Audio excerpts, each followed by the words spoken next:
Welcome to Man Does Tech, where I solve the problems you didn't even know you had.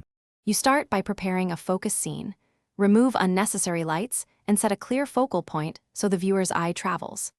Switch your camera to panoramic and choose equirectangular because that projection maps perfectly to 360 players. Once done, set render resolution to 3840 by 1920 for clean 4K output.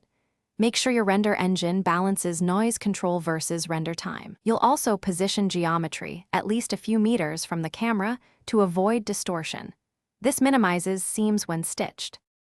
Next, craft lighting and movement so the 360 feels natural. You want even ambient illumination with an H-dry and 1 or 2 subtle key lights to create depth. Adjust materials to reduce extreme specular highlights because bright reflections warp across the equirectangular projection. For motion, either animate a smooth curved camera path or rotate the scene for a controlled pivot.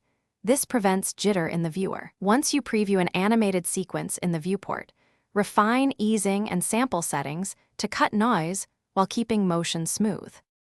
Finally, render and prepare the file for playback. Output an OpenEXR or high-quality PNG sequence to preserve dynamic range, then composite if required. Use denoising carefully so you don't blur fine details. Export to a 360-compatible video container and embed spherical metadata so players recognize it as immersive footage.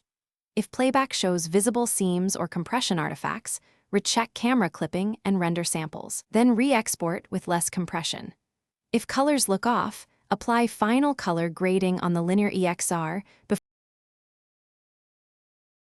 Thanks for watching. If you found this helpful, don't forget to like and subscribe.